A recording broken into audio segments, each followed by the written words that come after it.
এইবার ইলেকশনটা কি কোনো সাংবিধানিক ধারাবাহিকতা ইলেকশন হয়েছে? যে মানুষের আকাঙ্ক্ষা যে আমরা আর এই অবস্থা ফেরত যেতে চাই না, তারা ক্ষমতার যে ভারসাম্য নীতি তারা মানতে নারাজ। তো সংশোধন তো বহুবার বাংলাদেশের সংবিধান হয়েছে, এই জাতির ভাগ্যের পরিবর্তন হয় নাই। জনগণ যেখানে সার্বভৌম ক্ষমতার অধিকারী আমরা আমাদের সংবিধানে বলে, সেই জনগণ সুযোগ করে দিয়েছে রাষ্ট্রযন্ত্রটাকে মেরামত করার জন্য। যেইটুকু করলে ওনাদের দলীয় ক্ষমতাকে ঠিক রেখে রাষ্ট্র পরিচালনা করা যায়, এখানেই হচ্ছে আমাদের আপত্তিটা। যদি গণভোটটাকে আপনি না মানেন, তাহলে এই জাতি আসলে পরিবর্তনটা কিভাবে হবে? অ্যাডভোকেট আতিকুর রহমান, মূলত সংস্কার কিছুটা থমকে গেল বলে মনে করছে কিনা বিরোধী দল, একটু জানাবেন যুক্তিগুলো কি কি, এবং বেশ কিছু ব্যাখ্যা দেওয়ার চেষ্টা করলেন অ্যাডভোকেট পাপিয়া, সেই সম্পর্কেও আপনার মতামত জানতে চাই।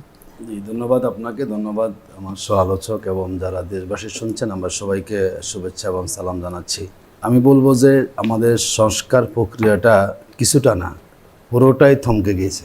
আমাদের বিএনপির পক্ষ থেকে বারবারই সাংবিধানিক বিষয়গুলো বলা হচ্ছে। যদি আমরা প্রথম জিনিসটাকে একমত হই যে আমাদের এইবার ইলেকশনটা কি কোনো সাংবিধানিক ধারাবাহিকতা ইলেকশন হয়েছে? কারণ আমাদের সংবিধানে যদি ধারাবাহিক ইলেকশন হতো, তাহলে ইলেকশনটা 2026-এ হওয়ার কথা ছিল না। তার মানে হচ্ছে এখানে এমন কিছু ঘটনা ঘটেছে যার জন্য সাংবিধানিক ধারাবাহিকতার ব্যত্যয় ঘটেছে। এখানে মাঝখানে একটা গণ অভ্যুত্থান হয়েছে, বিপ্লব হয়েছে। আমি এই স্বাধীন বাংলাদেশে এই প্রথমবারের মতো, আমরা দ্বিতীয়টা এরকম কখনো আশা করি না। আমি আমার কথাগুলো শেষ করি। একদম পুরো ক্যাবিনেট থেকে শুরু করে সকল পার্লামেন্ট মেম্বার যখন পলাতক হয়ে গেছে, তেমন বাংলাদেশে আমরা কিন্তু গেছে ইলেকশন করেছি। এবং মানুষের মধ্যে দীর্ঘ 15 বছরের যে একটা দুঃশাসন, জনগণ যে বিপ্লবটা পরিবর্তনটা করেছে, মানুষের আকাঙ্ক্ষা যে আমরা আর এই অবস্থা ফেরত যেতে চাই না, সেখান থেকে সংস্কারের দাবি উঠেছে। রাজনৈতিক দলগুলো ঐক্যমত কমিশনে বসেছেন, মতামত দিয়েছেন, কথা বলেছেন, যুক্তি দিয়েছেন, পাল্টা যুক্তি দিয়েছেন, মতামত দিয়েছেন। সব নিয়ে আমরা একটা জায়গায় ঐক্যমত হয়েছি, যাতে সে ঐক্যমতগুলো যেই ক্ষমতা যাতে সে মানতে বাধ্য থাকে, তার জন্য আইনি ভিত্তি হয়েছে এবং তার উপর আবার গণভোট হয়েছে। এরপরও যদি এসে আমরা এই জিনিসগুলোকে বাস্তবায়ন করতে না পারি, আসলে এই বাংলাদেশে আদৌ ভালো কিছু আমরা করতে পারবো কিনা, এটা আমাদের সন্দেহ তৈরি হচ্ছে। দেখুন, ওরা 98টি ওনারা হলো অধ্যাদেশকে অনুমোদন দিয়েছেন। বেশ কিছু অধ্যাদেশ তো বিরোধীদের আপত্তিও করেনি। যেই জায়গাগুলোর মূলত সংস্কার সাথে জড়িত যে আদেশগুলো, সেই জায়গাকে ওনারা ব্যতিক্রম করেছেন। এবং ওনারা প্রথম বলতেন যে আমরা নোট অফ ডিসেন্ট যেগুলো করবো না। এখন আমরা দেখলাম ওনারা পুলিশ কমিশন যেটা হয়েছে, ওনারা সেখানে কিন্তু নোট অফ ডিসেন্ট ছিল না, ওনারা এটা অনুমোদন করার নেন। এরপরে সুপ্রিম কোর্ট সচিবালয়, নোট অফ ডিসেন্ট ছিল না, সেটা তারা বাদ করে দিয়েছেন। আপনি কি বাদ করার পেছনে কোনো ব্যাখ্যা এখনো পর্যন্ত না। এখন ওনারা যেটা আসলে বাংলাদেশে যারাই ক্ষমতা আসেন, তারা ক্ষমতার যে ভারসাম্য নীতি তারা মানতে নারাজ।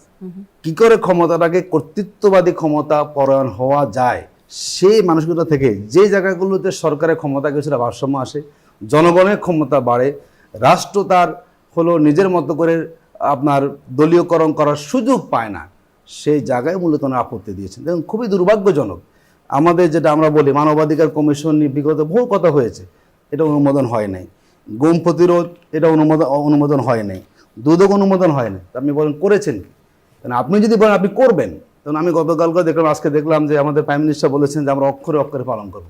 দেখুন, জুলাই সনদে যা আছে, যদি আমি আপনাকে একদম ভূমিকা লেখা যায় আমরা সংস্কার করতে চাই। বিএনপির 31 দফাতে আছে আমরা সংবিধান সংস্কার আমরা কমিটি করব। তো এতদিন পর্যন্ত আলোচনা সংস্কার নিয়ে, হঠাৎ আলোচনা আসছে এখন সংশোধন নিয়ে।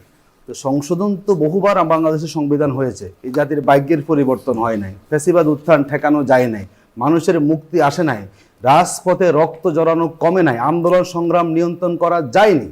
আমরা একই পথে আবার হাঁটি, আমরা কি করে আশা করতে পারি আমাদের আগামীর রাজনীতি সুন্দর হবে?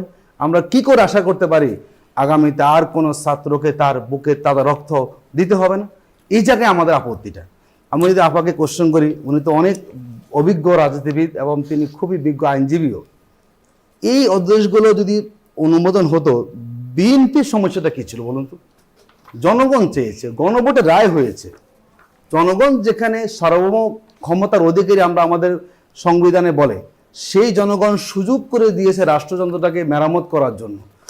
সেই জায়গায় আপত্তি কেন?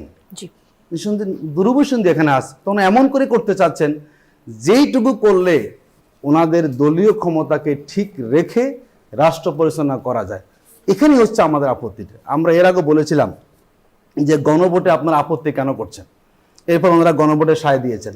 ওনারা এই বোর্ডের পক্ষে নির্বাচনী প্রচারণায় কথাও বলেছেন না।